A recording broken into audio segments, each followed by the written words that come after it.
As I watch various commentators talk about the Ukrainian campaign, the idea of the great counteroffensive, and I watch people getting frustrated and saying, gee, I've been watching for weeks and nothing much has happened yet, or they seem to be making slow progress. I'm reminded that some of the greatest military victories were long, slow, grinding processes. They weren't the kind of fast, sweeping cavalry attacks, the tanks rolling across the open plain, the sudden dramatic movements. Three in particular come to mind: Vicksburg in the Civil War, breaking out in Normandy in World War II, and what the Ukrainians are faced with in eastern Ukraine, where the Russians have built very deep defenses and very deep fortifications. Let me share with you these because I think they're really important. Vicksburg was a very important link in the Mississippi River. If the Confederates lost it, they would in fact have been cut off with Arkansas, western Louisiana, and Texas isolated from the eastern part of the Confederacy. In addition, once the Union had complete access to the entire Mississippi, all of the manufactured and agricultural goods from the entire Midwest could go down to New Orleans and be shipped around the world. So there was an enormous value from the standpoint of the Confederacy to holding on to Vicksburg. And they poured a substantial number of troops into Vicksburg under General Pemberton. And Pendleton was faced with a great problem. He wasn't strong enough to break out against the Union Army, but he was strong enough to turn Vicksburg into a fortification. And the nature of that area, if you ever drive around there are swamps, there are creeks, there are smaller rivers feeding into the Mississippi. It's a very difficult area. Now, General Grant, who was the head of the Union Army in that area, was faced with an even bigger problem. How was he going to try to take Vicksburg? His army was north of Vicksburg, and yet you couldn't really approach Vicksburg from the north very well because the swamps and the rivers just made it almost impassable. So Grant decided that he would have to move south, but while he was planning and developing, he had his men work to try to cut a canal through the curve in the Mississippi. In theory, if they could have cut a big enough canal, they could have bypassed Vicksburg and had traffic go up and down the river, and the Confederates couldn't have stopped them.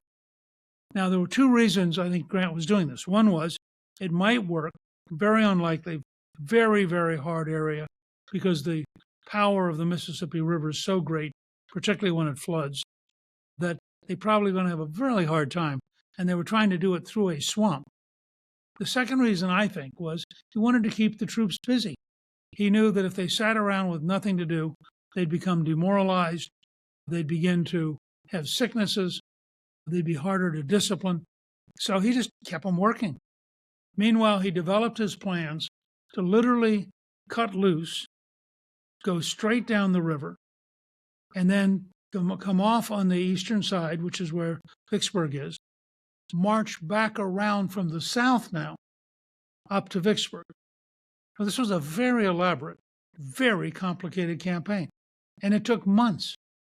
Luckily for Grant, he had fought well enough, and Lincoln had enough faith in him that Lincoln was willing to give him the time to pull this off.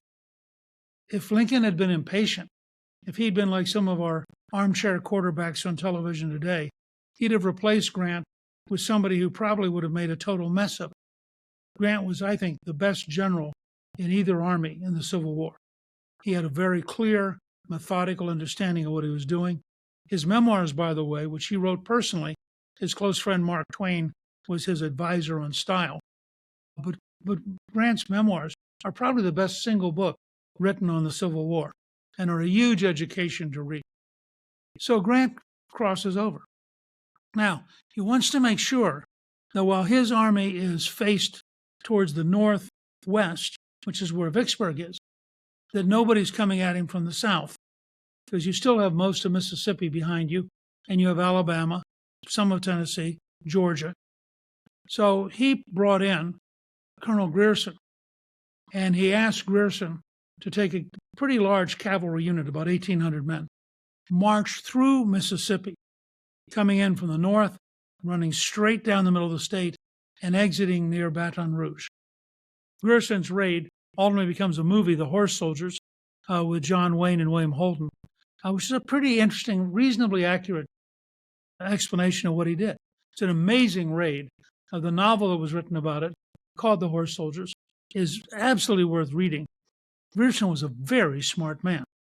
He was an engineer, he's not regular army, but he understood tactics, he understood geography, he understood how to read maps, and he kept the Confederates so confused about where he was. They spent thousands and thousands of men chasing him all over central and southern Mississippi. Those people weren't available to go and attack Grant. So it was a very successful side maneuver by Grant. All of this took time. Gradually, they were closing in on Vicksburg. They were starving it of ammunition, of food, gradually weakening the population. And ultimately, on the 4th of July, 1863, Vicksburg surrendered. It was an enormous victory, eclipsed in part by the Great Battle of Gettysburg in the east. But it signaled an enormous break in the Confederacy. But notice what I just described to you. It took time. If we'd had television back then and 24-hour-a-day coverage, you'd have had all sorts of people saying, this guy Grant doesn't know how to fight. He ought to be brought home. This campaign's going to be a big failure.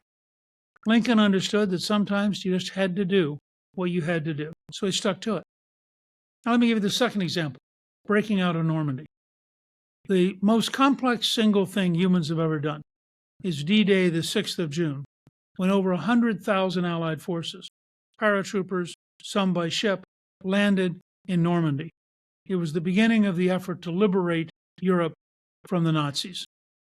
However, while the landing did pretty darn well, and while we built up our forces around the beaches pretty rapidly, we suddenly discovered we'd made a huge mistake. The aerial photography that they'd been using showed these rows of hedges. They didn't actually show what they were like in detail.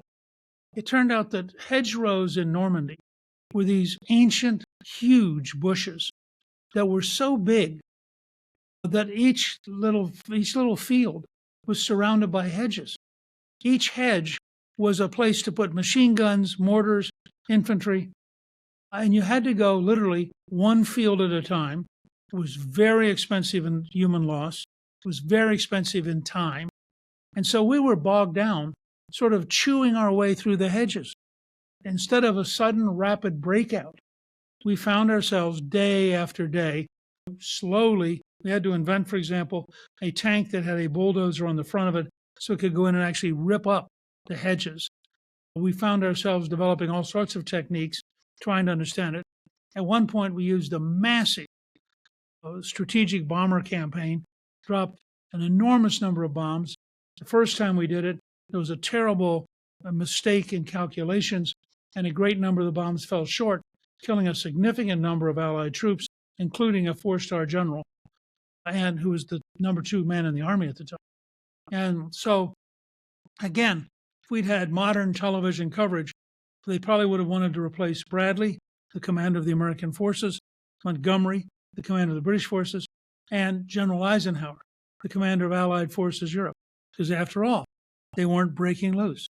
Now, the fact is, when they did break loose, finally, suddenly George Patton is released. He has armor. He knows how to move quickly. And everything suddenly speeds up because they're now through the hedgerows. But during the hedgerow fight, it was slow. It was expensive. You couldn't rush forward or you just got killed. Now, let's take those 2 lessons and look at what's happening in Ukraine. The Russians knew that Ukraine was going to counterattack, which itself is significant. That meant the Russians didn't have the forces to continue their offensive campaign to try to seize Kyiv and the rest of Ukraine. So they're now sort of have got the area they took initially, and now they're trying to hold it. And the way they're trying to hold it is relatively smart. They're putting in huge fortifications, lots and lots of landmines, and establishing fields of fire so that they are interlocked so that they can hit you from every direction. If the Ukrainians were to try to fight a mobile armored fight in that area, they'd lose every single tank. You cannot throw armor into that kind of a fortification without getting slaughtered. So what do they have to do? They have to use artillery, and in particular, they have to use artillery behind the Russian lines to cut off their logistics, to kill their trucks with ammunition, the trucks with food, the trucks with fuel, to hit the command posts, to make it impossible to reinforce, to break down the morale of the Russians who are holding the line. And then painstakingly, slowly, carefully, they have to take out the mines. They have to create paths through the minefields. They have to be able to have, when the Russians open artillery, they have to have counter battery fire to take out the Russian artillery. And they have to be prepared to be patient and careful, because if they go quickly, they're going to die. I think people who glibly look at that and say, well, it's not going as fast as it should, have no idea how hard these kind of fights are and no idea what's at stake. So I would say to you, take a look at Vicksburg, take a look at the hedgerow fighting in Normandy, and then take a look at the challenges Ukraine is living up to and realize Ukrainian resistance is a miracle. Remember, the top general in the American army said publicly before the war, the Russians would be in Kyiv in 3 days. Well, he was wrong, and they didn't get there. And I think we ought to have a little more faith in the Ukrainian courage and Ukrainian willingness to fight, and a little less faith in our armchair critics back home, including some of those who are still on duty who probably should be retired because they don't know what they're talking about. I just wanted to share with you a little historic perspective on what we're living through. My new book, March to the Majority, is now a bestseller and is available at Amazon and Barnes & Noble and retailers everywhere. Get it today by clicking on the link in the description below.